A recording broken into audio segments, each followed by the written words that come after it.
Welcome to our 10th episode of the Water Talks podcast, where water treatment, practice, policy, and innovation receive the focus that they deserve. I am your host, Els Vanbeckevoort, and I am very happy to be joined by my co-host, Scott Bowron. Good morning, Scott. Good morning, Els. So good to see you again. Nice to And see you as well. I'm so excited for today. This is going to be a great chat with Dr. Michael Beach. Really, today we're so excited to introduce the topic of waterborne disease prevention with our esteemed guest, Dr. Michael Beach, former Associate Director for Healthy Water at the U.S. Center for Disease Control and Prevention. Welcome to the show, Dr. Beach. Thanks so much. It's great to be here.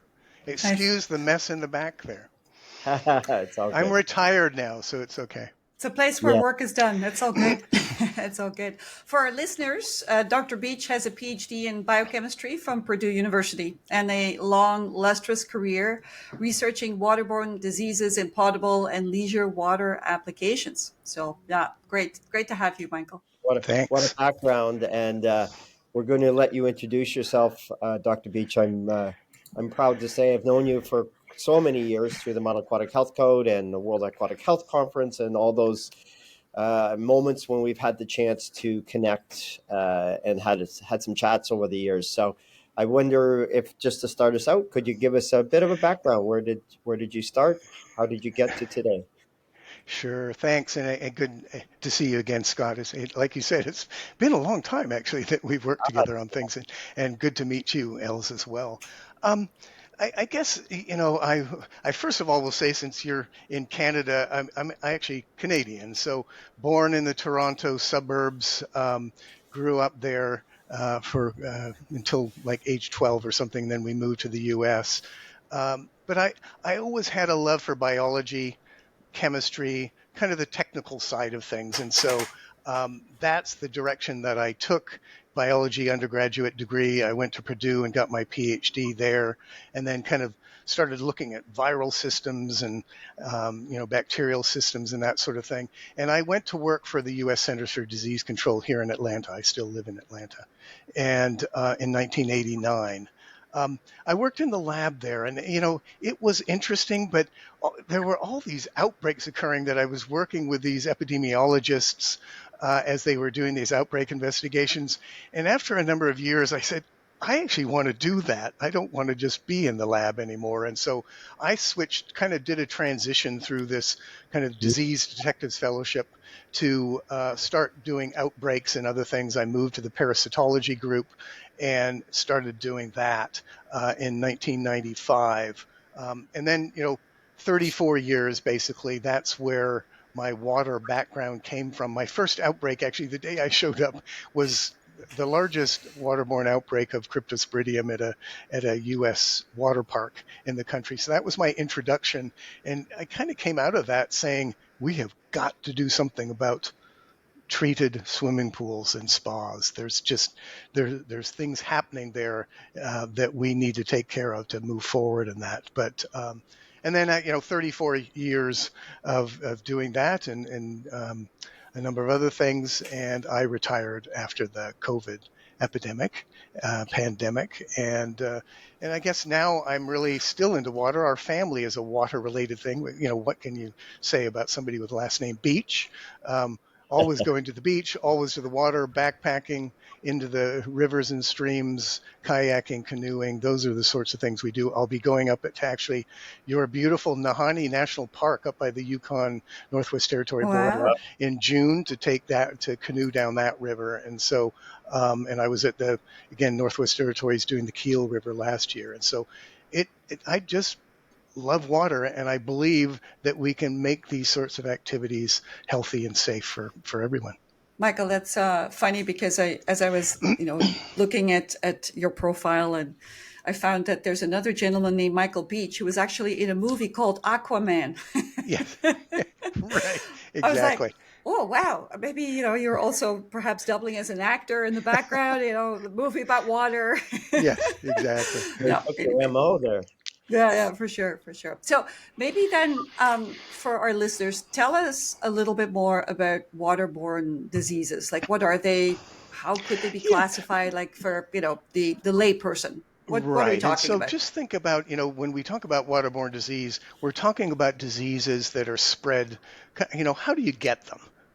You can drink it, you can have contact with it, you can inhale aerosols. If you spray water into very small droplets, those can actually be inhaled. All of those can transmit disease depending on what the water quality is. And so that's kind of thinking about the route of spread, but Right. also we like to classify because of our tracking data, what's related to drinking water, what's related to recreational water, both treated, the pools and spas and that, and untreated, your rivers, lakes, and so on. Right. And then the non-drinking, non-recreational. There's industrial uses, cooling systems, agricultural use. All of that can spread illness, and so we tend to collect data to tell us, what's going on as far as distribution. We make estimates around that, as far as, to give us an idea about what's the magnitude of the burden of disease. That's for policymakers, that's very critical for them to know, is this worth thinking about? Is this something that we should be investing more? And, as infrastructure change, turn of the 1900s, the U.S. competed. They wanted to be like Europe, and they Right. basically, let's get chlorination and filtration in place in cities across the U.S. Get rid of cholera, typhoid, which were rampant across the country. Right. They're waterborne diseases that can be spread by drinking water. And so, as cities did that across the U.S., you saw disease plummet in these cities. And having a water treatment plant was the symbol of success, whether it was Baltimore or Chicago. That if you go to, for instance, the Baltimore, Pennsylvania, and look at the water treatment facilities, they look like Greek temples because Right. that says we made it. We're as good as the Europeans who had started this earlier. Right. And so we saw those common diseases disappear. But as the world has developed, what we've seen is we've come up with other issues, which is, first of all, we put those pipes in to do that, long time ago, and we don't like to replace infrastructure. It's underground. Let's forget about it until everything breaks. So we Right. have crumbling infrastructure. We've also got 6 million miles of pipes in buildings now in the developed world, all of which, if you don't keep disinfectant levels up, how long the water sits there, you get Yeah. these pathogens growing in those pipes. And what do you do when you have more leisure time? You go swimming. And so this kind of developed rural paradigm is different. It's a different host of diseases that are spread, but it doesn't mean they're gone. They're just they're different names, but there's still this disease occurring. Yeah, Well, I believe that. I think that's a very good point because we are indeed maybe spending more time in leisure facilities, and there's lots like not only more time but longer as well, right? So I think there's a number of different ways in which there's a potential for exposure. So perhaps maybe would it be possible to give us some visibility from your perspective? And I've looked at some of your interesting publications that you've co-authored, but what are some of the main pathogens, if you like, of concern, maybe in drinking water, and does that translate to pool water, or are we looking at unique, specific microbiology that we need to be concerned about? Yeah, I mean, I think it's emergence of new pathogens, as well as kind of these changes I talked about in infrastructure and that sort of thing. And so, post 1980s, what really emerged kind of post HIV epidemic is this chlorine tolerant parasite called Cryptosporidium. Right. And that's a game changer because mhm. both drinking water and recreational water have relied on chlorination as the major barrier to spread of these diseases. And here, all of a sudden, we have a pathogen that's extremely chlorine tolerant. And so Right. we saw waterborne outbreaks associated with drinking water systems occurring across the U.S. And again, this is global too, but we collected surveillance data around the U.S. With the biggest one being, 800,000 people infected from the Milwaukee drinking water supply in the early 1990s. And so But it was clear that this is equal opportunity transmission. That what you saw after that Milwaukee outbreak, where it was half the city were ill and probably the other half were infected. There was just the biology of the parasite. But Right. what you saw is everybody moved out of town because they didn't want to drink the water. They were ill, and what did they do? They went to the hotels and motels and went swimming. So we saw all of these satellite outbreaks around the drinking water Right. outbreak that were recreational water associated. And, this is, I mean, we could tell at that time, this is the direction things are moving. The aquatics industry has to prepare for it. Right. And, because again, drinking water systems are much more sophisticated and better They are. operated usually Right. than a swimming pool, as we well know. And, For sure. so when I first talked to the aquatics industry about cryptosporidium, it was coming. We'd already had recreational water outbreaks. There was a total disbelief that I was kind of making this up.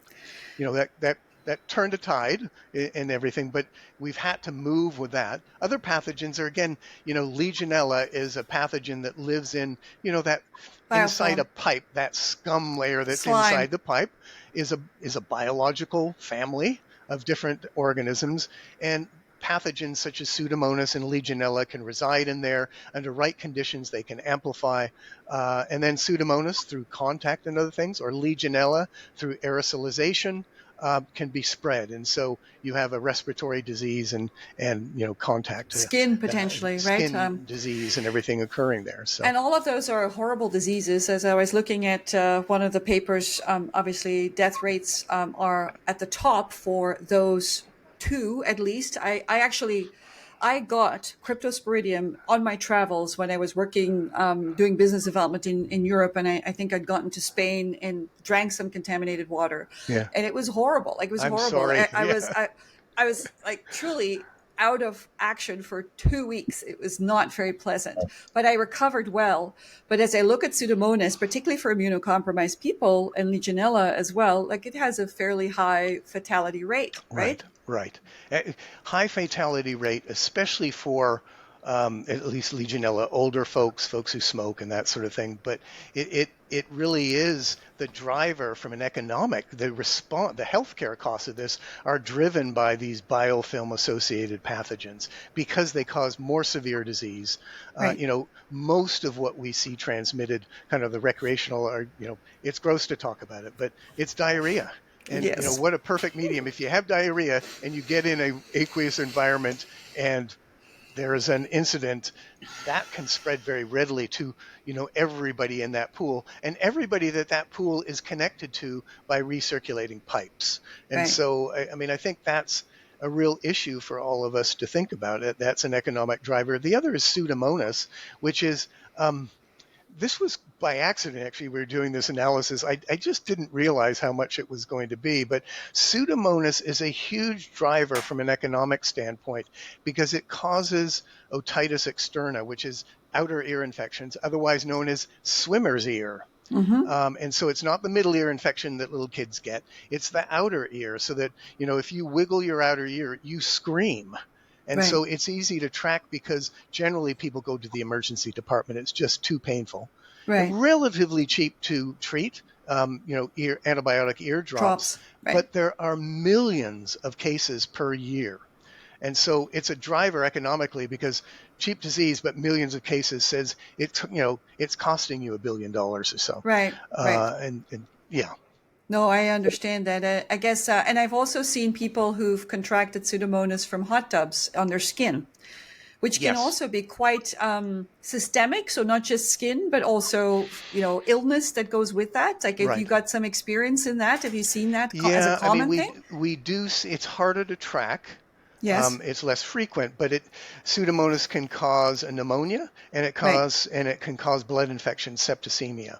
And so clearly the outer ear is something we pick up a lot of because of the emergency department visits. But in hot tub rash is essentially Pseudomonas. When you go in a hot tub and later on and then you walk around your suit for a while, the next day you have a very painful rash, the shape of your swimsuit, where you've kept that contaminated water up against your skin. Right. And again, that's not that can occur on fabrics. We've also seen it, the tubes when you ride down the flume at the water park, can have, if they aren't cleaned properly, can have a biofilm, and you have a rash basically at where you were grabbing onto the tube. So again, pathogens are amazing at how they can exploit just about any habitat you could imagine. They're going to figure out how to get in there and do something. And so that's why we have to be diligent on all of these sorts of things: water quality, air quality, and everything in the aquatic environment. Right, So, right. Dr. Beach, talking about pools, and I'm an operations person, and we have a long ways to go in understanding. That's clearly understood. I mean, you're just very so astutely understanding this. How do we make them safer? How do we, Yeah, from the big picture to right down to the average pool? it's a great question. And, pools are a complex system, and we treat them like they're not. So, the first, I'm just thinking about, we see instances, for instance, the hotel motel pool. That's not even a full-time person usually. It's usually Right. somebody working in the kitchen that's been assigned this task, an onerous task of going out and testing for chlorine or whatever. And that's just, we just need to put an end to that long term to really protect the health and safety of the users and everything. I'll get into this, Scott, just real briefly, but part of all of these outbreak investigations and what I said to kind of leadership is, we this is coming. It's already here. Cryptosporidium is the tip of the spear. But what we Right. see is, the pathogens you wouldn't expect, the Shigellas, the toxigenic E. coli's, Right. Campylobacter, all the ones that we should never see that in a properly operated swimming pool. We were still having some outbreaks. Again, all of which, when you get back to it, is poor pool operation. Because if you maintain your pool appropriately, we got rid of the mass, certainly of the bacterial, most of the bacterial pathogens, the diarrheal causing bacterial pathogens. So the fact that we're seeing those says we have a job to do. And so, what I said to the group is, we need to get our public health colleagues on board first and get the Right. industry on board. And so we held a national meeting actually back in 2005. How are we going to fix these recreational water illnesses, associated illnesses? And we came, one of the main recommendations that came out of that group at that time was, everybody across the US, and I think it's Canada as well, is basically, most of the regulation is at the state and local level, provincial Okay. level or local level. And everybody's reinventing the wheel. Most of the folks there don't have the knowledge base to create a code. Codes are very complex on how to operate. What they said is, please save us from ourselves. Come up with some guidance, model guidance, which is the Model Aquatic Health Code, that lays out what we should do, and then we'll take that and adapt it, how we need to use it and how we were going to move forward, and make sure that it's kept current, because we have codes in the US that are 50 years old. Right. They couldn't possibly keep up with the technology. And so that was the recommendation, was make a code, a model code that we can adopt in part or whole, or however you want to do it. Explain why you're saying it. We have an annex that explains the data behind it, and renew it periodically so it keeps up. The aquatics industry is driving things, the Right. latest, newest things. Surf venues and lagoons being the latest, that are kind of on being built now. And so, and this is where I first started working with Scott. We created a national network of subcommittees to work on different facets of this across the US. We determined, what I wanted to see is that we worked with the industry and public health and Right. academia as a partnership to build this. It wasn't just about government coming in with a sledgehammer. It's like, let's do this in a feasible, implementable fashion. Evolution versus revolution, so that we can work with the industry to move things forward. And so that went from, many years, about 7 years of those subcommittees, getting people to agree on things. And some of the issues we agreed for the first time in the US on how to put things on paper. And then the first edition came out in 2014. Actually, the fifth edition, we just had our every 3 years. Now it's changed to 3 years. The conference for the Council for Model Aquatic Health Code is a nonprofit that has a meeting every 3 years, brings together memberships, and they talk about how we need to improve and change and all that. They just had the meeting in February. The new edition just went to see, this is owned by Centers for Disease Control, by the way. That's really critical. It's a public health document owned by CDC, and it's updated by this consortia of public health stakeholders that are in there. And so the 5th edition should be out, this year and next year. There is so much a wealth of information in this document, and we refer to it frequently when we're meeting with clients. I know Scott does as well, as we try to help people to progress to a more optimal state. I would say that maybe just to go back to Scott's original question, what should we do to make the pool safer? There's some very specific things that it talks about in the MAHC that I think are very useful. I really like their focus on filtration and teaching people how to actually adopt proper filtration. Because often there is such a heavy reliance, and not to say that chlorine is not a great technology. It's kept us safe for many, many years, but it has its own limitations, its drawbacks, and its challenges.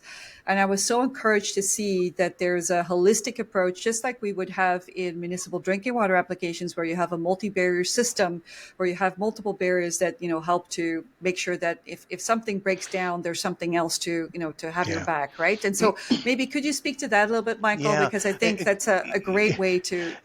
That's how we've seen this long term, is that we want to professionalize aquatics. It needs to be more professional, just like the drinking water industry is. Right. People's health is at stake. You're not talking about 3 people in a pool. A typical water park has thousands of attendees. And so I think the first thing is, you look at filtration in swimming pools, it's mostly rapid sand in a can. What do you think that's doing? It's able to remove chunks, but not much else. It's really not improving water quality much. Maybe keeping turbidity down a little bit, but it's not from a pathogen's transmission. And so what we've been trying to do in the MAHC is incrementally improve how filtration is done. And so bed depth, what kind of material you have. Should charcoal be added? The speed through the filter. Yeah, speed through the filter. I mean, think of it, a filter. The faster you push it through, the less filtration you get. Filtration is really dependent on a complex thing, not just these particles. There's also it's a German word, Schmutzstecke, this slime layer on top of it's the microbiological part on top. This is all improves filtration. And what we want to do is move aquatics towards improving that. And so we're doing that incrementally. Chlorination, the days of hand feeding are over, that you need to have a controller that's monitoring and maintaining chlorine levels so that you have, electronics are great. It doesn't mean you don't have to check them from a human standpoint, because we see a lot of errors where things go wrong and nobody bothers ever checking a system that's broken. Many outbreaks, that's actually what's happened is operators took for granted, I've got electronics, I don't need to pay attention, and that just doesn't work. So chlorine levels being maintained on a regular basis, especially with Cryptosporidium coming in as a kind of an emerging pathogen, we need something in addition to chlorine. This happened with drinking water systems across the U.S., many of them which were totally reliant on chlorination. New York City and that. Which now you can't. Which basically now they've implemented massive ultraviolet light systems that in Cryptosporidium is exquisitely sensitive to UV light. And so having a combination of UV light, chlorination, improved filtration, I think is really critical there, so that that we kind of catch everything. And risk assessment is part of this as well, is that where do you have the highest risk from a diarrheal incident standpoint? Probably not in the where the 30-year-olds are swimming. Ground zero is actually where the diaper age kids are. The under 5s are more likely to be infected with these pathogens, more likely to be incontinent. And we have parents that just don't want to say no to their children when they want to go to a bathing. So and these pools have much lower volumes of water. So when you talk about drinking pool water, people do, especially kids. and how do we educate the consumer about what's acceptable and what's not acceptable from a shared aqueous environment? Right. If one child contaminates that water, it puts everybody at risk. And this is actually in pools, but it's also when you go to the lake, because where are all the little kids playing? They're in that shallow, poorly circulated area, and that's what we see in outbreaks there too. And Right. so I think those technologies are really critical that we improve them over time. And clearly that has to do, and I know we'll probably talk about it later, disinfection byproducts and air Yeah, yeah. quality and everything as well. Right. All of those things are connected to that. But maybe just to focus in, if we can, a little bit on, this multi-barrier principle. Yep. So, the UV, of course, is excellent with crypto, but I also understand, if you have flocculation, right? So this is Yeah. one of the things I wanted to talk about. It's right in your model aquatic health code, Yes. using, I don't know how many pools that we visited where, flocculants are dumped into the pool and everything sinks to the bottom. And it's like, okay, it makes no sense. It needs to happen before your filter, and Right. it verbatim says so in the MAC. It tells people exactly how to do that. And I'm thinking, okay, this is such an important tool. If you're going to have filtration, make sure the speed is slow enough. We talk about 20 meters per hour maximum through the filter, preferably lower than that. So you have to design your system so you get enough turnovers, because that's also in the MAC. And so, With yes, a you have to invest in a better system in a to better actually system. get better quality. Right. Yes. Because you get a 3-log removal for crypto, with 7 turnovers, but not at a speed going through the filter at 30 meters an hour. Right, right. So those are all considerations, right? Yeah. So I think, go ahead. Sorry, I was going to say flocculation. I agree. This is clearly, that's based on drinking water, has used it for 100 and some years. Right. I think it's a work in progress for the MAC to move people in that direction. I don't see how we can improve filtration the way we need to unless it is incorporated. What we need is, again, it will require a higher level of training for people, because what they don't, it's that old adage, if I put a little bit in, much more is better. And that's not always the case. There are sweet spots for how much of these flocculants, clarifiers, coagulants, however it is termed on the bottle, of how they're used. And so we want a better understanding of how to give guidance on that and get people to stick with that, so that, again, if you bring these particles together so they're bigger, they're removed by filtration. That's why they flocculate, and they have clarifier ponds in drinking water that allow that to settle out, so that and again, pathogens tend to aggregate around particles in that. So you tend to preferentially bring them out. That doesn't fix the biofilm ones per se, but certainly the ones we're talking about here from a cryptosporidium standpoint. And backwashing perhaps is another, aspect that's again highlighted in the MAC. I was delighted to see that they're talking about air-assisted backwash, because your filter is only as good as the backwash that you get. Having a little bit of bed expansion, maybe reducing the amount of water you need, but certainly, seeing a much improved backwash, like that's another critical piece of the picture, right? If we're talking about filtration. And on top of that understanding about this, like schmutzdecke layer and so on, that a filter, as with drinking water, has to be primed.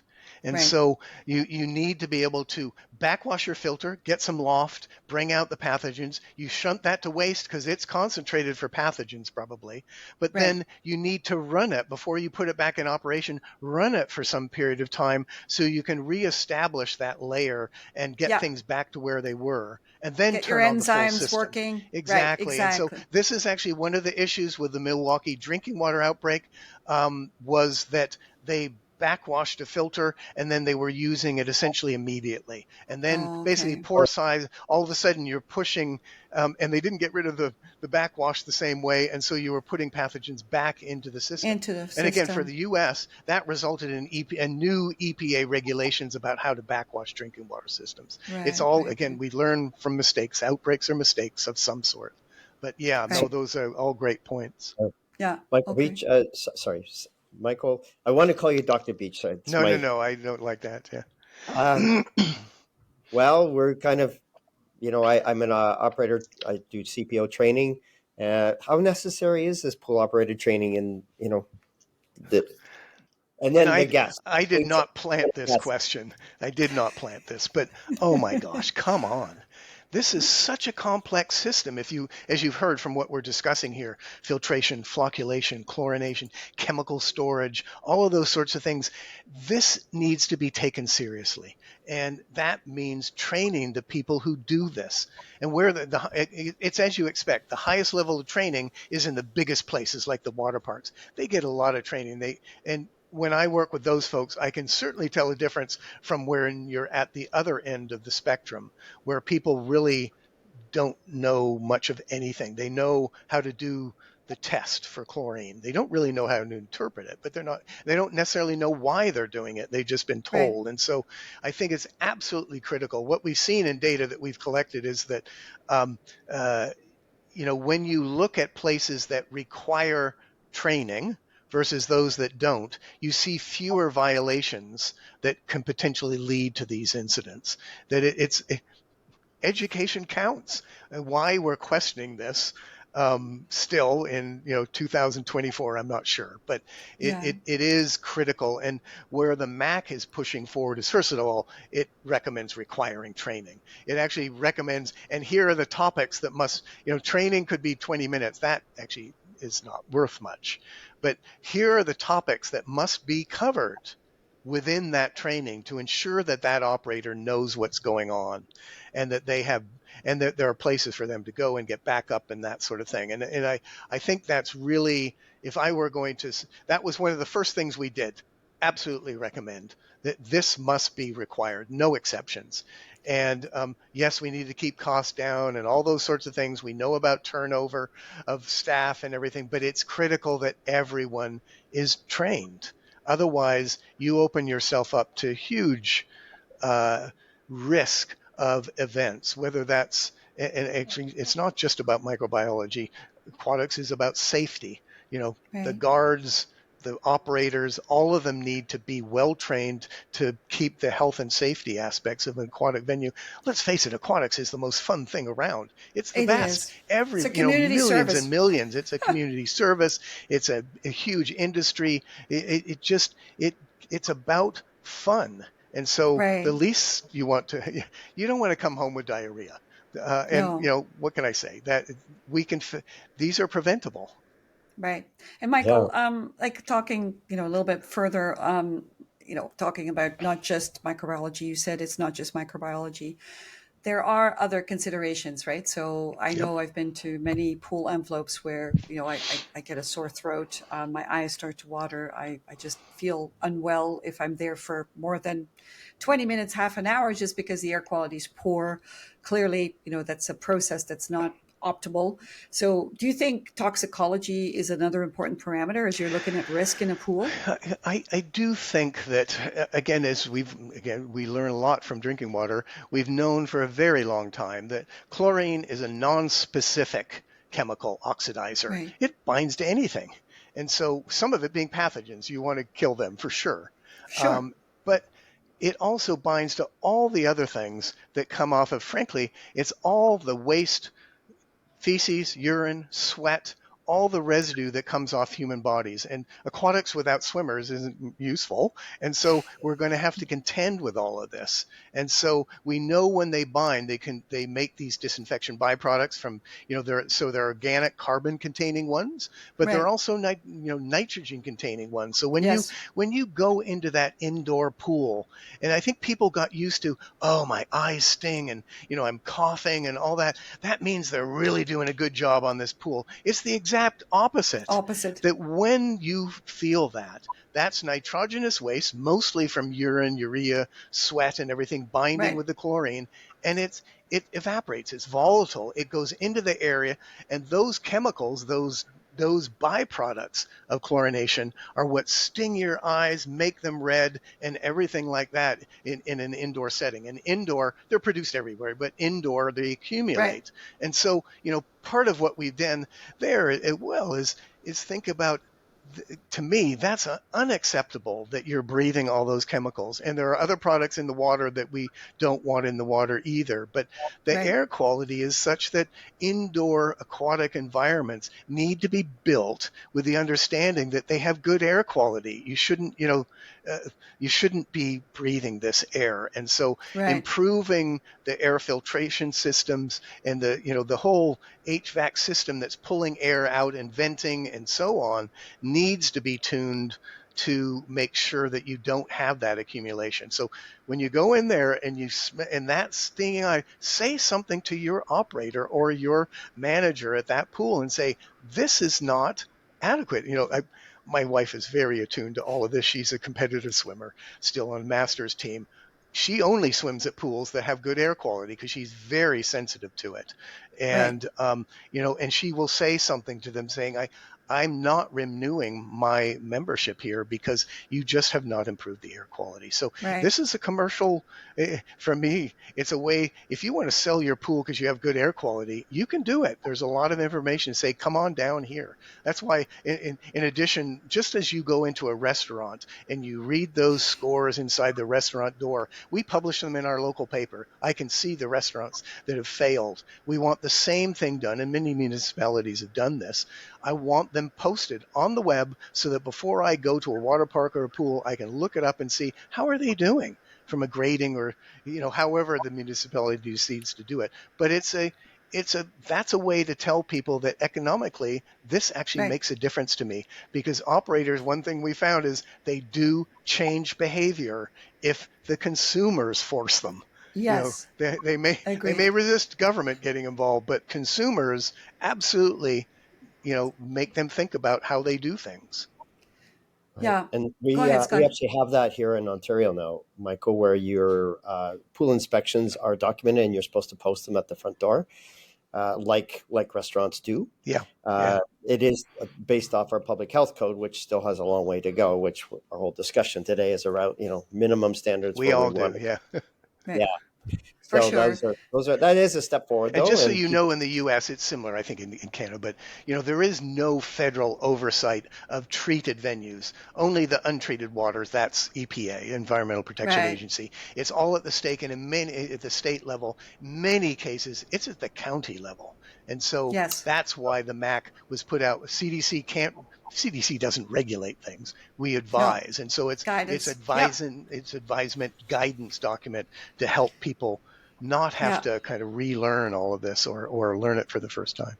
That makes sense. And maybe, one of the things that we see frequently, and Scott, and ourselves as well, we try and educate people around this, but, there is a lack of understanding of the true chemistry within a water, within a water basin, within a pool envelope. And that's a real challenge, because what I see in the Model Aquatic Health Code, what I see in EPA documents, even in CDC documents, and in the drinking water world, it's common practice that you need to have good standardized tests for monitoring chlorine speciation, for monitoring pH. So we visit many clients who, they have an aha moment. We bring a properly calibrated 2-point calibration pH meter that has a millivolt signal with a standard 4 and a standard 7.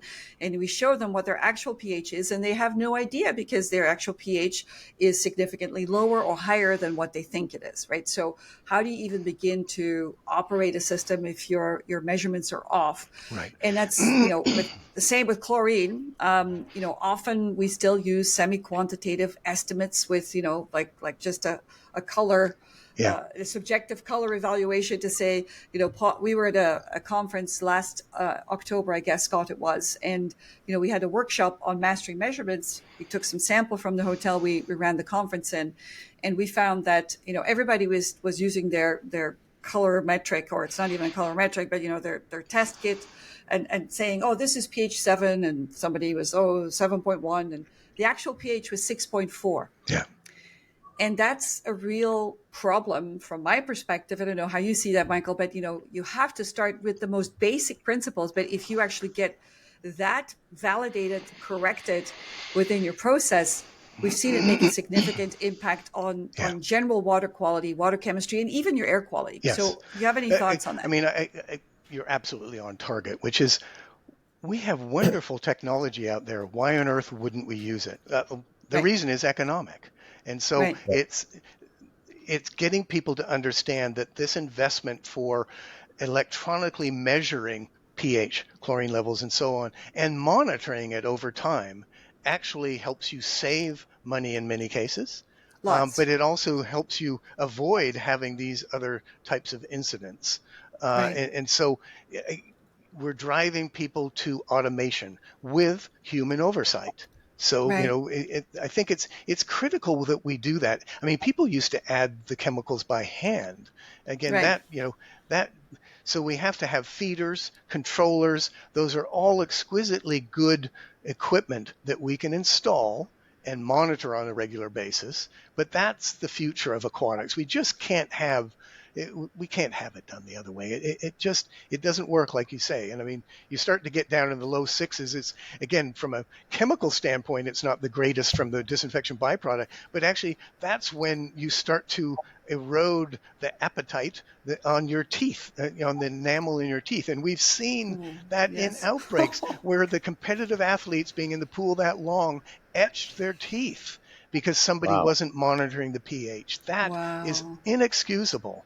For And sure. so, again, I think that automation, you're all great points, Els. I think that read the MAC because it is in there. True. It's best. It's works for the U.S. because we have to move the industry incrementally where technology can move with them, and that we actually get this implemented instead of ignored. And back to the training piece, because Yep. really, when we build in our Canadian dollars, a rec center, Els was in one yesterday, 75, 80, $100 million is kind of a normal. And Right. yet the consultant, the architect doesn't talk to the engineer who talks to the pool consultant. There's no cohesion to start at the beginning when you build these big centers and truly understand the relationship Right. of each one of those. And, It's and, building new and now right. existing is And another problem. that's why we really are looking at people requiring that there's a team at the front end that's thinking about this. That, basically, how should I store my chemicals? We actually don't want them in with everything else. You don't want to mix water with many of them. You want to keep that sequestered. We want how many lifeguards will I need at the pool? That needs to be known at the front end. And it will change if you put other things into the pool, but you need to be planning from a payroll standpoint for that. We need to know what are the safety features that go into this. What kind of equipment, that's the time, as you said, that's the time to actually, let's put in better filtration from day one. Don't It pull it is. out. It's part of the design. If you want Right. the air handling system, especially in an indoor facility, if you don't want to be replacing a rusting bucket in 5 years, then you need to think about, again, these chemicals we talked about that go into the air. They sting your eyes and make you cough and your eyes red and everything. They do a number on metal as Corrosion. well. And so Right. that's why you see all this. If you walk in a pool and you see corrosion all around the outside, all the metal pieces, their air handling system is falling apart due to corrosion. It says they haven't been handled, because when those chemicals are up and they redissolve in kind of vapor on the metal, they rust it out. And so in the long run, it's about a cost savings, but we know Right. that prevention, which is spent up front, is always hard to rationalize. But instead of getting the cheapest thing now and replacing it essentially over time, it's a very ineffective, it's not cost effective to do that. Don't try and fool the people that are trying to invest in this. Tell them up front, we will Right. save money long term on these systems Yeah. if we invest now. And it'll be Right. cheaper in the invest now. And it actually will be better for our patrons. Yeah, it'll be better for everybody. And we Yeah. see this, like we have a waste survey that we do with clients that kind of identifies risk, identifies cost, identifies actually sustainability. So, what's your carbon footprint Yes. in a pool? And I Exactly. think those are all important questions. We like one of the other things that I see frequently, and I don't know, I haven't read that in the MAC, but I read the whole document. I can't remember. Speaking about the way that the pool flow is designed. So whether you have floor injection or side injection, we have done, dye tests in pools where we've seen multiple dead zones, areas where there is a lack of flow, where you don't have good dispersion of your chemicals. So there's, and we've seen in the machine room, in the mechanical room, where chlorine and acid are injected like right Oh, beside yeah, each yeah, other. yeah. Oh, Like lots of these things where you think, okay, these are some really simple fixes. And well, although the pool design is actually an important one that has to happen in the front. So I wanted to get your perspective on yeah. both of those factors, because they can have a significant impact on ultimately how your process runs. Right. And I think it's critical you think about it up front. It is in the MAC. One of the appendices has a dye testing Oh, protocol, okay, great. but it's, you start talking about messing that up. You're talking about bringing up concrete. Right, And so, a pool that's not well circulated from a chemical standpoint and other standpoint is just not going to be good water quality, and right. shouldn't differ. That you should have good circulation and everything. And so I think, thinking about the basic construction, and that's part of this team, is how do we do that and move forward is laid out in there, because it's critical that you do these things up front if you really want to have a long-term investment, or you're going to be replacing a lot of things later. And that's what Infrastructure. those are the Yeah. horror stories we hear is, oh my gosh, I'm basically replacing my entire air handling system, or I just opened my brand new water park and I'm gassing out my attendees with the trichloramines because the Mm. air recirculation system wasn't designed to think about it. And this, I mean, this was an investigation, basically. The company had to redesign things and change where intakes and outflows and everything on the air all had to be redone because the Right. hundreds of patrons were suffering because of this. And it had just opened. Yeah, But which is really terrible, right? When that happens, like you've spent all this resource in getting to that place, and but I don't know what whether you see that in all of your travels and different applications, but there's a disconnect between the plumbing engineers often and the water quality people, and so the design doesn't really consider water quality, at least from my perspective.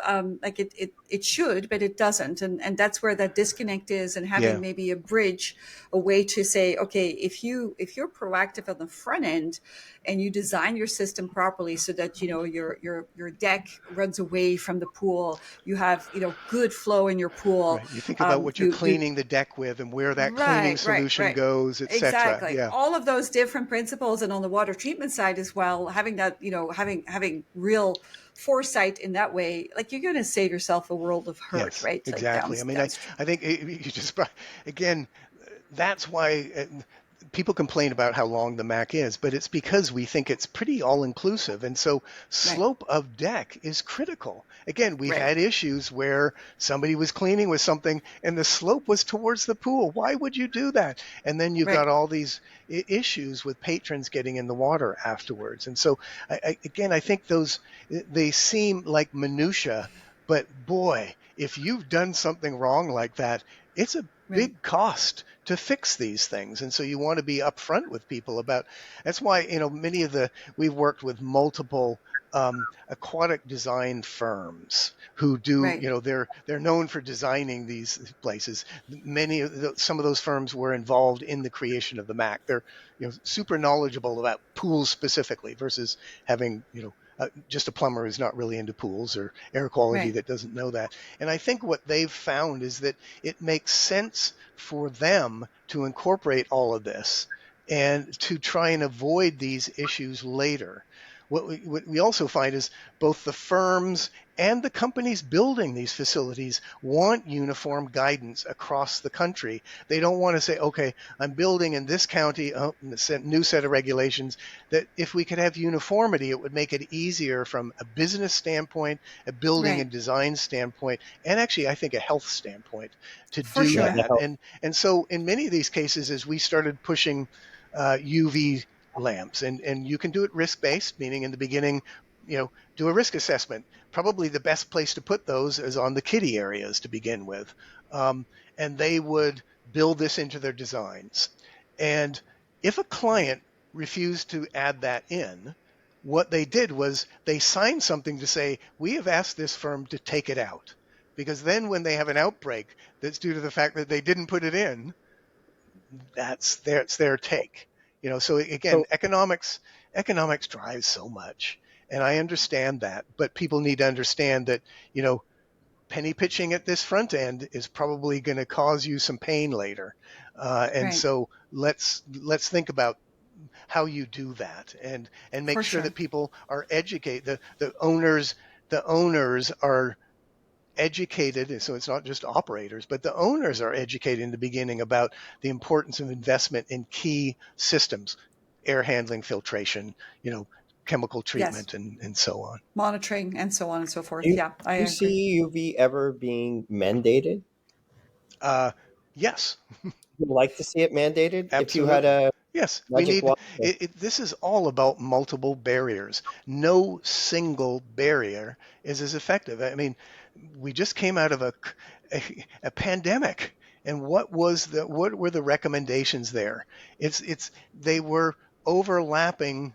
Think of it as a piece of Swiss cheese. You get one slice, there's holes, but if you start to put together 50, Yeah. then you start to remove things. And so it's putting together a system. It's a systems Yep. based approach to There you go. health and safety. That's Yeah. what we've always been recommending, but this is just, it came, a little later for the aquatic side.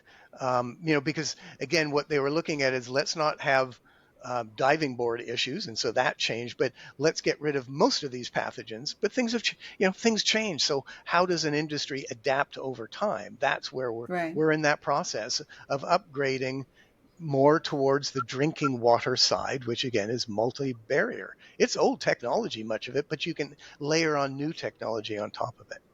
Exactly. Maybe Scott, if there's room for a few questions, where like I think we could continue talking for a few more hours, but I don't think I'm that sure would you work could. for I'm never at a Michael. shortage for things about water, Wow, I no, gotta this say. is so interesting. Like we'll have you on again, Michael, if you enjoy it. I think Yeah. we'll would love to Uh, have I a mean, second. I don't have anything uploaded as yet. Daniel, can you open that up so I I can think see there are that? some questions there. So Yeah. one of the questions here, Scott, in the chat I see is, what was your I, job like? I guess, Scott. I don't know whether you see that. You see that, I'm right? not seeing it. No. Okay, so the Go ahead. question is, what was your job like as the associate director for healthy water at the CDC? I had the best job I could ever imagine having. I loved my job because I felt I made a difference. And so I worked on a number of different things, foodborne illness, waterborne illness, fungal diseases. Did a lot of, as CDC expanded post 9/11, there were more and more large events that required people to be involved. And so no single group at CDC could handle all of it. And so I have, starting with anthrax and SARS and H1N1, Ebola, Zika, COVID, and so on. Those were always, uh, it makes you feel like you've done something, you've accomplished something. Um, Right. but, and again, as I tell people working for a government agency coming to CDC, if you're expecting things to change overnight, this is not the place for you. It's Um, a very slow moving it's ship. slow moving. What I've Yes. always said again is, thank goodness I don't. I told my EPA colleagues, I thank goodness I don't work for a regulatory agency like Food and Drug or Environmental Protection, because that's even slower because Right. it's regulatory. Right. CDC is not, and so we could Right. make recommendations without going through a regulatory process. Um, but there's a level of frustration with things, and so I said we had our first waterborne recreational water illness prevention workshop in 2005. It took till 2014 to actually launch the first edition. Um, that's about patience and perseverance and that sort of thing. But but I thought it was pretty good for its time, and it's getting better with each round. Um, and so I public health is a job where if you go home and you don't feel what impact you have, something's wrong. Because I Right. never felt like that. I feel like I had impact and I left things behind, and that we made a difference. And yeah, it was fantastic. So public health, lots of jobs open, county, Yeah. local, state and federal level. It's really a rewarding career. And not easy, right? Like you are obviously a subject matter expert. I know for our provincial public health inspectors who are listening, it's not an easy task because they're tasked with lots of different applications, whether it's a restaurant or a pool. And so there's a lot of subject matter expertise that, they don't get handed that. So they also have a real challenge, I guess, or an opportunity that, there's learning that all of It, those local inspectors have to do exactly. too. It is always a learning curve. If you're not learning Right. something new regularly, you probably aren't pushing yourself enough. I think, and again, from a government standpoint, government is bureaucracy. Right. Frustration with leadership is the norm because they don't want to move too fast. And, whether we like it or not, public health is political. You know, my boss at CDC was technically the president. Right. CDC is in the executive branch. It answers to the president. And it's Right. funded by another group, Congress, who changes their mind every 15 seconds. And so, Yes, I can from a imagine. funding and longevity sustainability standpoint, that's a very challenging thing. So when I hear people say, run it like a business, well, we would have to get rid of our mode of government to do that because Right. you can't run Congress, the president, and the courts like a business. It just, that's a very naive thing to say because it just doesn't work like that. And so No. it is but a Consultative. wonderful career that, what can I say? I think that answers it. I have another question here, and I think we may have kind of talked about it, but I'll bring it up anyway. Somebody was kind enough to add it. If the cost effectiveness of building a pool property, if the cost effectiveness of building a pool properly from the start is the way to go, why don't most pools facilities do this? Is it ignorance factors? We really kind of had a discussion on that. I However, mean, I think it's a you know, combination. Economics is a huge driver because it's like my group said I can spend 80 million, not 81.5, but 80. So I'm going to cut certain things out. The other is lack of knowledge about this. And frankly, it's very challenging to gather data to, over, multiple years to show cost effectiveness of things. You got to have somebody who's going to do that. And we're not sure who that is. So some of the companies have done it, but I think it's a real challenge to Right. have we would love to have all the data showing that, but there aren't a lot of data out there kind of underscoring that for people. So it's about education and getting them to understand, the low cost bid may not be the best way to go. what? Yeah, I know. For those in I'm gonna. government, you have to deal with that. Yeah, I came from government. I know the deal. I have another question I'm going to ask you. So your mantra is communication and education. I think that's you live and breathe that, and I love that you have passion with aquatics. That's you can feel it oozing from your pores as we Yes. speak. Is there anything else that you would like to share with our listeners as we I, get to the end of our time? the hardest thing to do is behavioral change. I think we can work on engineering changes and codes can help with that. Operator training and that codes can actually require it and move people forward. Changing behavior of our swimmers and consumers is the hardest job, whatever area you talk about. But it doesn't mean don't do it. Get Right. people to understand. When I first started talking about this, television interviews, Good Morning America, all those big shows, they would refuse to let me use the word diarrhea.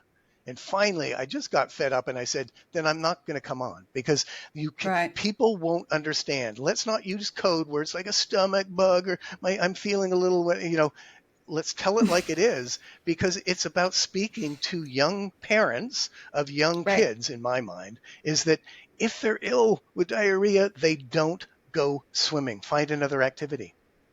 There Agreed. is no tourniquet-based containment system to encase children so they can't contaminate the water. Despite what people think about, these waterproof diapers and swim pants and all that, they're not a tourniquet. Water goes in, it comes out, and so does everything else. And so, again, what we want is those ill children to stay at home and find another activity when they're ill. For Adults sure. too, but That's those sorts of things. Urinating in the pool, people have used it as a joke. Olympic swimmers joking about how they do it all the time. because they can't get out during swim practice and all that sort of thing. I mean, I do understand it, but then you had one of the worst air quality issues that impacted the qualifying events for the Olympics because of air quality, and that's about urine.